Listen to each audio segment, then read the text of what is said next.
Graça e paz, amados de Deus, você está no meio do nosso ponto teológico, estamos aí para mais uma aula, né? Estudantes, né? Vocês são estudantes, né? Pois é, estudantes iniciantes de teologia. E para você que não me conhece, nós estamos aqui na internet, eu sou o pastor Anderson Porto, estamos compartilhando conhecimento, perfeito? E nós vamos juntos, estamos seguindo aí, né? Quase um ano aí ministrando este curso. E nós estamos quase findando, né? Estamos na reta final.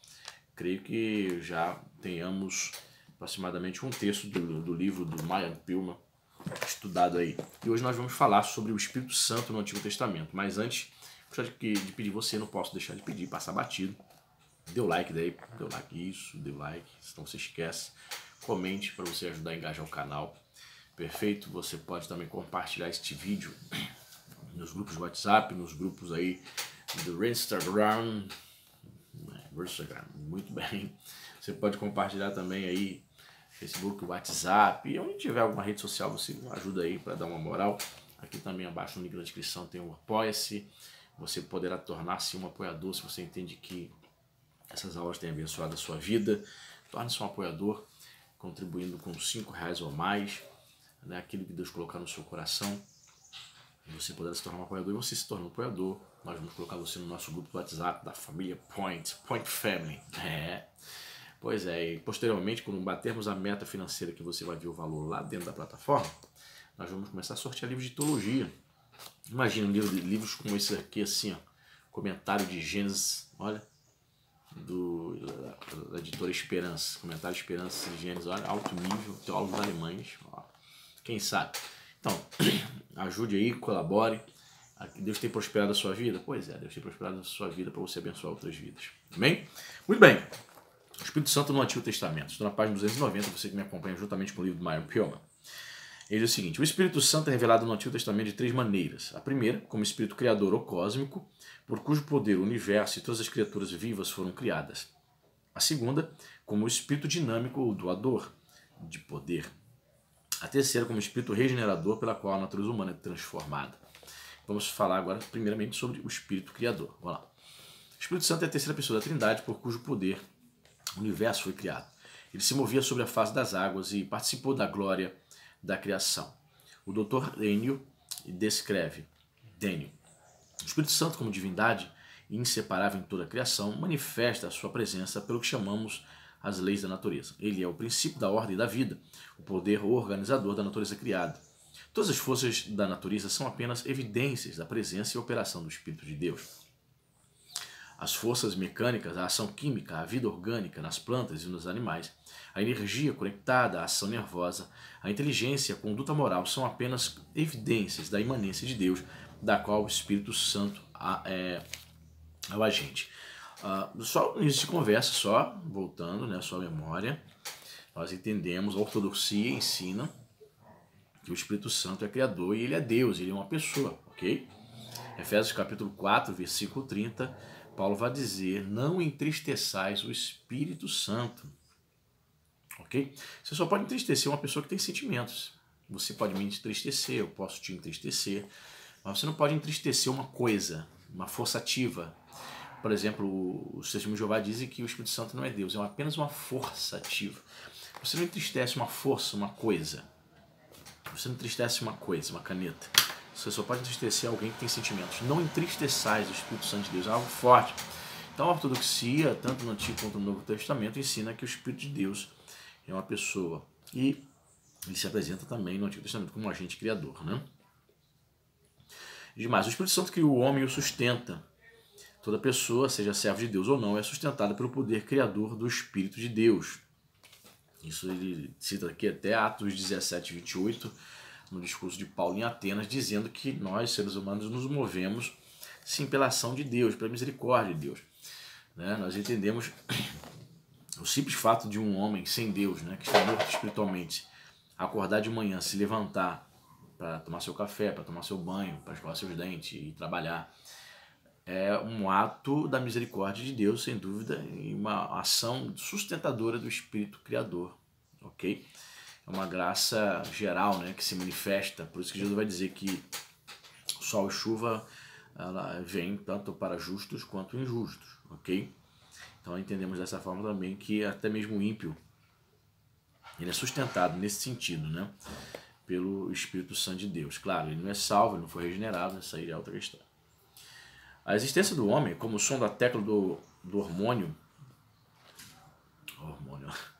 A existência do homem é como o som da tecla do harmônio, que dura tão somente enquanto o dedo do Criador a comprime. O homem deve sua existência às duas mãos de Deus, isto é, a palavra e o Espírito. Foi a eles que Deus se dirigiu dizendo, façamos o homem, conforme Gênesis 1:26. Espírito dinâmico. O Espírito Criador criou o homem a fim de formar uma sociedade governada por Deus, em outras palavras, o reino de Deus. Depois que o pecado entrou no mundo e a sociedade humana foi organizada a par de Deus em oposição a ele, o Senhor, ao chamar o povo de Israel, reiniciou o processo e organizou esse povo debaixo de suas leis, constituindo-o assim como o reino de Deus. Ao estudar a história de Israel, lemos que o Espírito Santo inspirou certos homens para governar e guiar os membros desse reino e para dirigir seu progresso na vida da congregação. A operação dinâmica do Espírito criou duas classes de ministros. A primeira, os obreiros de Deus, homens de ação, organizadores, executivos. A segunda, os porta-vozes de Deus, profetas e mestres. Então, quem seriam esses obreiros de Deus? Ele já dá aqui exemplos de obreiros inspirados por Deus. Josué, né, recebeu uma unção especial de Deus, do Espírito Santo, para agir, foi general. Otoniel, em Juízes capítulo 3. José, um homem que tinha o Espírito de Deus ali para poder ser o vice-governador do Egito. Bezaleel, Êxodo 35, né, na composição ali dos tabernáculos, né, vários homens receberam a sabedoria do Espírito Santo para poder ali ser construído o tabernáculo no deserto. Moisés, para liderar o povo. Gideão, Jefté, Sansão, Saul, esses homens receberam o Espírito Santo para efetivamente realizarem algo grandioso, né, para liderar o povo, para fazerem algumas coisas, e eles precisavam da sabedoria de Deus para isso, do Espírito Santo. Diz aqui, é muito provável que, à luz desses exemplos, os dirigentes da igreja primitiva insistissem para que aqueles que serviam as mesas fossem cheios do Espírito Santo, conforme Atos 6:3. Sem dúvida, né? E tem os porta-vozes de Deus. Quem seriam esses caras? Diz aqui, o profeta de Israel, por assim dizer, era um porta-voz de Deus. Aquele que recebia mensagens de Deus e as entregava ao povo. Ele tinha consciência do poder celestial que descia sobre ele de tempos em tempos, capacitando-o para pronunciar mensagens não concebidas por sua própria mente. Características que o distinguem dos falsos profetas. A palavra profeta indica inspiração, originada de uma palavra que significa borbulhar. Um testemunho, a eloquência torrencial que muitas vezes fluía dos lábios dos profetas. Então o Espírito de Deus vinha aos profetas, né, e aquela frase, aquela fórmula tão famosa, assim diz o Senhor.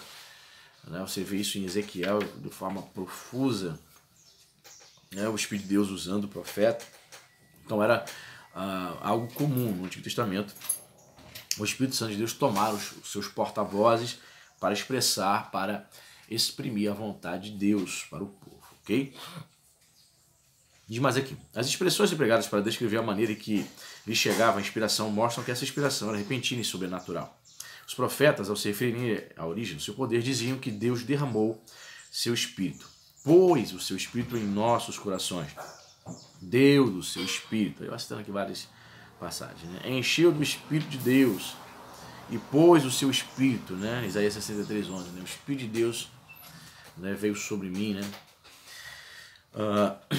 Dentro deles, né? Descreveram as várias influências, declararam que o Espírito Santo estava sobre eles, descansava sobre eles e os tornava, para indicar a influência exercida sobre eles. Diziam que estavam cheios do Espírito, movidos pelo Espírito, tomados pelo Espírito, e que o Espírito falava por meio deles. Então, nós vimos a ação do Espírito de Deus de forma distinta, né, da Nova Aliança, mas bastante presente, né, nos grandes nomes, nos grandes líderes de Israel, né, nos reis. O próprio Davi vai dizer, né, que o Espírito do Senhor falava pela minha boca. Então vemos ali Davi como um grande líder, capacitado pelo Espírito Santo de Deus para dirigir Israel, ao mesmo tempo também um grande profeta, um homem de Deus, um homem que foi inspirado pelo Espírito Santo para escrever os Salmos. Olha que interessante, né? Mas aqui, quando o profeta profetizava, ele às vezes estava em estado conhecido como êxtase, estado pelo qual a pessoa fica elevada acima da percepção comum e é introduzida no domínio espiritual, no domínio profético. Ezequiel disse: a mão do soberano, o Senhor, o poder do Senhor Deus veio sobre mim. O Espírito levantou-me entre a terra e o céu, e em visões de Deus. Ezequiel 8, do versículo 1 a 3. É muito provável que Isaías estivesse nessa condição quando viu a glória do Senhor em Isaías 6. João, o apóstolo, declara: no dia do Senhor, achei-me no Espírito. Então você vai perceber também que algumas experiências de alguns homens de Deus, de alguns profetas, o levaram ao êxtase para poder receber uma mensagem de Deus. É interessante também, em 2 Coríntios capítulo 12, me veio a memória aqui agora, que o apóstolo Paulo diz que teve um arrebatamento de espírito, né? Você já leu isso, né?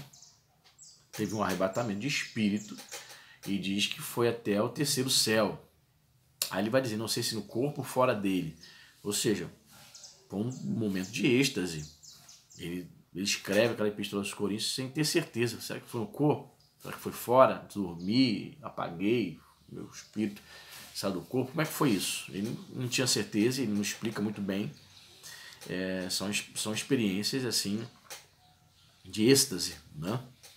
Não significa também que todas as vezes que alguém for usado pelo Espírito Santo para proferir uma palavra profética, que necessariamente ele vai ficar em êxtase, quase que inconsciente. Também entendemos que não. Você vai ver lá, por exemplo, em Atos 11, verso 28, o profeta Ágabo sendo usado pelo Espírito Santo para trazer uma palavra profética para Paulo, né, de alerta, de advertência, dizendo que ele seria perseguido por causa da pregação do Evangelho. Mas você não vê ele em estância, rodopiando, inconsciente. Não, ele chega, bate papo, o Espírito Santo, né, tá me tomando aqui, estou me usando, estou trazendo para você uma palavra, assim, assado. De boa, assim, normal. Sem nenhuma experiência, assim, no sentido do cara rodar, do cara desmaiar, entende? E demais aqui. As expressões usadas para descrever a inspiração e o êxtase dos profetas são semelhantes àquelas que descrevem a experiência do Novo Testamento, a saber, ser cheio. Tem várias passagens do Novo Testamento em Atos, né? Ou batizado com o Espírito. Confira o livro de Atos. Parece que nessa experiência posterior o Espírito tem um impacto tão direto sobre o espírito humano que a pessoa fica como que arrebatada e se expressa com uma linguagem estática. Ponto 3. Os profetas nem sempre profetizavam em estado estático, como eu falei aqui com vocês há pouco. A expressão veio a palavra do Senhor, em Lucas 3,12, dá a entender que a revelação veio por uma iluminação sobrenatural da mente. A mensagem divina podia ser recebida e entregue em qualquer das duas maneiras. Vou te dizer assim, quantas vezes Deus já me usou com uma palavra profética na pregação. Na pregação, ou sem ser na pregação, de modo que o Espírito Santo me usou e eu não entrei em êxtase por conta disso. Ele me trouxe uma palavra de ciência, de revelação. E durante a pregação eu trouxe a palavra. Quando termino no culto, a pessoa vem até mim e diz assim, pastor, o Senhor falou aí detalhes, dentro da pregação, detalhes aí de que estou vivendo. Falou tudo e com muita detalhe. Falei, gente, sou eu, é para mim. E de fato, eu não sabia de nada. Então o Espírito Santo nem sempre vai usar seus profetas, seus homens, de maneira estática. O cara entra em êxtase, entendeu? Mas o profeta não exercia o dom de acordo com sua própria vontade. A profecia não foi produzida na vontade humana, conforme 2 Pedro 1,21. Jeremias disse que não sabia que o povo estava maquinando contra ele, Jeremias 11,9. Os profetas nunca supuseram, e tampouco os israelitas jamais creram que o poder profético fosse privilégio de algum homem com um dom permanente, sem interrupção, para ser usado de acordo com sua própria vontade. Entenderam que o Espírito era um agente pessoal, portanto, a inspiração era proveniente da soberana vontade de Deus. Os profetas podiam, porém, colocar-se numa condição de receptividade ao Espírito e, em tempos de crise, podiam pedir a direção a Deus. Você vai ver isso em Elias, né, orando ao Senhor, né, para que chovesse, depois orou para que não chovesse, depois orou para que chovesse. Ou seja, dentro do seu pedido, Deus cumpriu ali a sua vontade, né? Ele não recebeu tipo uma orientação tipo assim de Deus, assim, como se estivesse dizendo assim, olha, Elias, Eu quero que você ore assim, porque eu vou fazer assado. Não partiu dele. Partiu dele fazer essa oração, pedir ao Senhor, né, para que Deus pudesse intervir de maneira sobrenatural. Ponto 3. O Espírito Regenerador. Consideremos as seguintes verdades relativas ao Espírito Regenerador. Sua presença é registrada no Antigo Testamento, porém não é acentuada. Seu derramamento é descrito principalmente como uma bênção futura, em conexão com a vinda do Messias, e apresenta características distintas. Primeira característica, operante, mas não enfatizado. O Espírito Santo no Antigo Testamento é descrito como associado à transformação da natureza humana. Em Isaías 63, 10, 11, faz-se a referência ao êxodo e à vida do deserto. Quando o profeta diz que Israel entristeceu o Santo Espírito de Deus, ou quando se diz que Deus deu seu bom Espírito para os instruir, como em Neemias 9:20, refere-se ao Espírito como quem inspira bondade e a moral. Davi reconhecia o Espírito como presente em toda parte, aquele que esquadrinha os caminhos dos homens e revela a luz de Deus, os esconderijos mais obscuros de suas vidas. Davi, depois de cometer seu grande pecado, orou para que o Espírito Santo de Deus, a presença santificadora de Deus, aquele Espírito que influencia o caráter, não lhe fosse tirado, né? Salmo 51, 11, né? Não retire de mim o teu Santo Espírito. Ele pede para que Deus venha restituir novamente a alegria da salvação, restitui em mim a alegria da salvação, não retire o teu Espírito Santo. Ou seja, a presença do Espírito Santo é a certeza, né, de que o crente é salvo. Então ele vai ser morada do Espírito Santo, e isso, e o próprio Espírito Santo vai confirmar isso, vai testificar, vai testemunhar no seu coração. Então Davi, pelo fato de ter pecado, ter mantido, se escondido ali, oculto o seu pecado, e já não sentia essa certeza. Então ele vai fazer esse pedido: não retire de mim o teu Santo Espírito. Ele sabia que tinha sido ungido pelo Espírito Santo. Ele diz mais aqui, Ryan Pilgrim. Esse aspecto, porém, da obra do Espírito não é acentuado no Antigo Testamento. O nome Espírito Santo ocorre somente 3 vezes no Antigo Testamento, mais 89 vezes no Novo Testamento, o que sugere que no Antigo Testamento a ênfase está nas operações dinâmicas do Espírito, enquanto no Novo Testamento a ênfase está sobre o seu poder santificador. Principalmente na obra conjunta Lucas-Atos, né? Mais de 50 vezes o Espírito Santo vai aparecer nessas obras.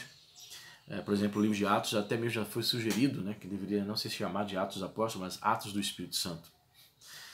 Letra B. Sua concessão representa uma bênção futura. Menciona-se como acontecimento futuro o derramamento geral do Espírito, a fonte de santidade, uma das bênçãos do prometido reino de Deus. Em Israel, o Espírito de Deus era dado a certos líderes escolhidos, e indubitavelmente quando havia verdadeira piedade. Isso se devia à obra do seu Espírito. Mas, em geral, a maioria do povo inclinava-se para o paganismo e para a iniquidade, embora de tempos em tempos fossem reavivados pelo ministério de profetas e de reis piedosos. É evidente que a nação tinha um coração mau e que era necessário um derramamento geral do Espírito para que se voltasse para Deus. Esse derramamento foi previsto pelos profetas, que falaram que o Espírito Santo seria derramado sobre o povo numa medida sem precedentes. Deus purificaria o coração do povo, seu Espírito habitaria neles e escreveria sua lei em seu interior, conforme Ezequiel 36 e Jeremias 31. Então, você sabe que Israel até hoje rejeita o Messias, né? Então, se rejeita o Messias, eles também entendem que o Espírito Santo não habita, como diz o Novo Testamento, não habitaria dentro do crente. Então, essas promessas que nós vemos em Jeremias e em Ezequiel, que o Espírito viria sobre todos, é uma promessa ainda futura, ainda não se cumpriu, porque Israel ainda vai ter essa experiência de salvação e de avivamento, né, no futuro escatológico. E diz mais: naqueles dias o Espírito será derramado com todo o poder sobre todos os povos. Já se cumpriu, Joel 2,28, se cumpriu já em Atos. Continua sendo derramado, né, sobre as nações. Isto é, sobre todas as pessoas, sem distinção de idade, sexo e posição. A oração de Moisés de que todo o povo do Senhor fosse profeta seria nesse momento cumprida, conforme Neemias 11:29. Como resultado, muitos seriam convertidos, porque todo aquele que invocar o nome do Senhor será salvo. Joel 2:32. A característica que distinguia o povo de Deus sob a velha dispensação era a posse e a revelação da lei de Deus. A característica que distingue o seu povo sob a nova dispensação é a lei escrita em seu coração e a morada do Espírito nele. Então, a maior, digamos aí, marca que diferencia, né, os crentes da Nova Aliança, do Novo Testamento, em relação aos crentes da Antiga Aliança, do Antigo Testamento, é que hoje somos santuário, somos morada, templo do Espírito Santo. Isso é tremendo. Enquanto o Espírito de Deus escolher a dedo algumas pessoas para determinados propósitos, para agir nessas pessoas, o Espírito Santo vem e faz morada em todo crente. Sim, aquele que mais se destaca, mais aparece, e até mesmo na vida daquele que é mais humilde, que ninguém vê, que é anônimo, sim, mas de todos quantos creem, né? O Espírito regenerador em conexão com a vida do Messias.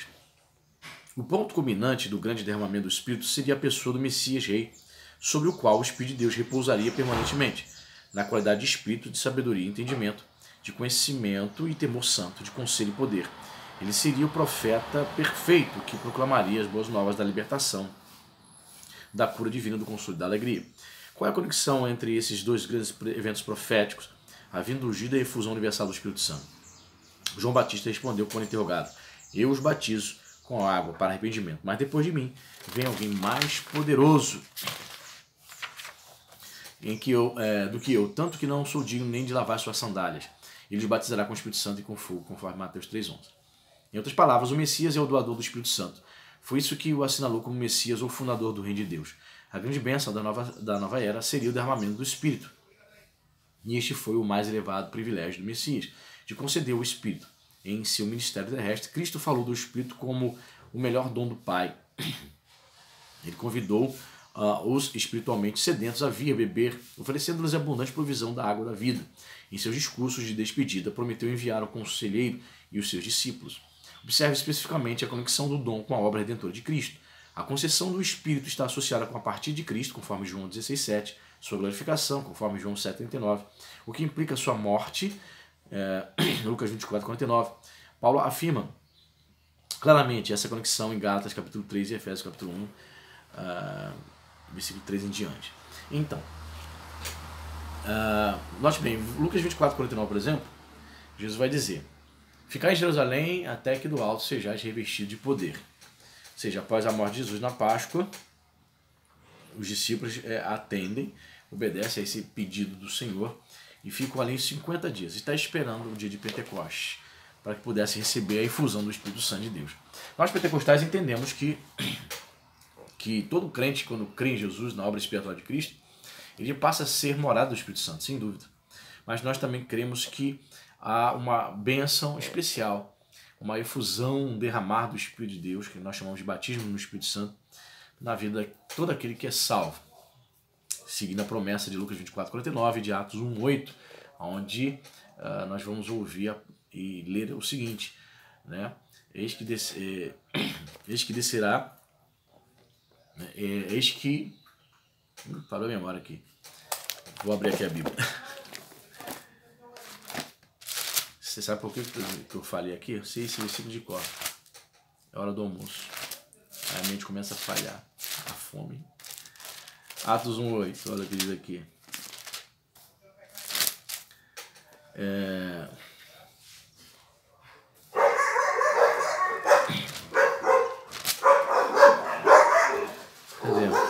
Tá aqui. Mas recebereis poder ao descer sobre vós o Espírito Santo e sereis minhas testemunhas tanto em Jerusalém como em Samaria até os confins da terra. Recebereis poder, né? Poder no grego lá, dynamos, poder, ou seja, o Espírito Santo é o Espírito de poder sobre o crente. Então, se você deseja esse poder, basta você crer e pedir e buscar, né? As características especiais que exibe. Talvez este seja o momento de inquirir acerca do significado da declaração. Até então o Espírito ainda não tinha sido dado, pois Jesus ainda não foi glorificado. João 7,39. João certamente não queria dizer que nos tempos do AT ninguém haja experimentado manifestações do Espírito. Todo judeu sabia que as poderosas obras dos dirigentes de Israel e as mensagens dos profetas eram provenientes das operações do Espírito de Deus. Evidentemente, ele se refere a certos aspectos da obra do Espírito que não eram conhecidas nas dispensações anteriores. Quais são, portanto, as características distintas da obra do Espírito na presente dispensação da Nova Aliança? Quais são? Número 1. O Espírito ainda não havia sido dado como o Espírito do Cristo crucificado e glorificado. Essa missão do Espírito não podia iniciar-se enquanto a missão do Filho não terminasse. Jesus não podia manifestar-se no Espírito enquanto estivesse fisicamente presente neste mundo. O dom do Espírito não podia ser reivindicado por ele a favor dos homens, enquanto não assumisse sua posição de advogado dos homens na presença de Deus. Então você percebe, enquanto Jesus não morresse e não subisse, né, o Espírito Santo não poderia vir. Eis que, então, no discurso ali de João 14, 16, Jesus está se despedindo dos discípulos e orientando e dizendo, ó, é necessário que eu vá para que o Espírito Consolador venha. Eis que vos enviarei um outro Consolador, outro igual, da mesma espécie, não outro diferente. Igual, então o Espírito Santo também é Deus, assim como Jesus é Deus. Né? E de mais aqui, quando Jesus falou, ainda não havia no mundo uma força espiritual como a que foi inaugurada no dia de Pentecostes, e que posteriormente cobriu toda a terra como um grande enchente. Porque Jesus ainda não havia subido para o local onde estivera antes da encarnação, conforme João 6,62. E ainda não estivera com o Pai, conforme João 16,7. Assim, não podia haver uma presença espiritual universal antes que fosse retirada sua presença física deste mundo e o Filho do Homem fosse coroado em sua exaltação à direita de Deus. O Espírito foi guardado nas mãos de Deus, aguardando esse derramamento geral, até que o Cristo vitorioso o reivindicasse a favor da humanidade. 2. Nos tempos do Antigo Testamento, o Espírito não era dado universalmente, mas de modo geral era limitado a Israel, concedido segundo a soberana vontade de Deus a certos indivíduos, como por exemplo profetas, sacerdotes, reis e outros obreiros em seu reino. Mas na época atual ou na presente dispensação, o Espírito está à disposição de todos, sem distinção de idade, sexo ou raça. Né? Então, note o que ele afirma aqui, o que nós já vimos falar. Né? Então o Espírito Santo está à disposição de qualquer aquele que crê. Mas é necessário buscar. Eu vejo cristãos que desejam bater no Espírito Santo, mas eu não vejo uma busca. Né? A gente não percebe que a pessoa está buscando, está entrando em oração, em jejum e propósito para ser revestido deste poder. E aliás, esse poder é para servir. Né? Será que ela deseja servir? Em relação a isso, observe que no Antigo Testamento raramente se faz referência ao Espírito de Deus pela breve designação de o Espírito. Lemos acerca do Espírito Senhor ou Espírito de Deus. Entretanto, no Novo Testamento, o título breve, o Espírito, ocorre com muita frequência, sugerindo que suas operações já não são manifestações isoladas, mas acontecimentos comuns. E eu creio piamente que toda a nossa vida é dirigida pelo Espírito Santo. Jesus foi para assentar-se à direita de Deus, e o Espírito de Deus age em todos os pormenores, dirigindo cada ação, nos orientando em todas as coisas, tudo, nos mínimos detalhes na igreja, na sua obra, em relação à nossa vida pessoal, privada, particular, familiar, tudo está sendo orientado pelo Espírito Santo de Deus, se assim nós vivemos no Espírito, como diz Gálatas 5:25, né? Mas aqui, alguns estudiosos creem que a concessão do Espírito nos tempos do Antigo Testamento não envolve a morada ou permanência do Espírito, característica desse dom nos tempos do Novo Testamento. Eles explicam que a palavra dom implica posse e permanência, e que, nesse sentido, não havia dom do Espírito do Antigo Testamento. É certo que João Batista foi cheio do Espírito Santo desde o ventre de sua mãe, e isso implica uma união permanente. Talvez esse e outros casos semelhantes possam ser considerados como exceções à regra geral. Por exemplo, quando Enoque e Elias foram arrebatados, constituíram exceções à regra geral do Antigo Testamento, isto é, a entrada na presença de Deus por meio do túmulo e do Sheol, o reino dos espíritos desencarnados. É interessante essa citação aqui, porque João Batista já era cheio do Espírito Santo, né? Dá a entender que ele permaneceu desde o ventre até o fim dos seus dias, sendo um homem cheio do Espírito Santo, né? E note, a nova aliança ainda não havia sido estabelecida com a morte de Jesus, né? Eu creio que o Espírito de Deus no Antigo Testamento vinha e estava permanentemente sobre esses personagens bíblicos, por exemplo, como José, como Davi. Eu creio piamente nisso. Eu não creio que o Espírito Santo vinha e saía, daqui a pouco vinha e saía. Eu creio que essas pessoas, sim, eram moradas do Espírito Santo de Deus. Amém? Então, na próxima aula, nós vamos falar sobre o Espírito de Cristo. Perfeito? Dê o like aí, comente. Deus abençoe e até a próxima.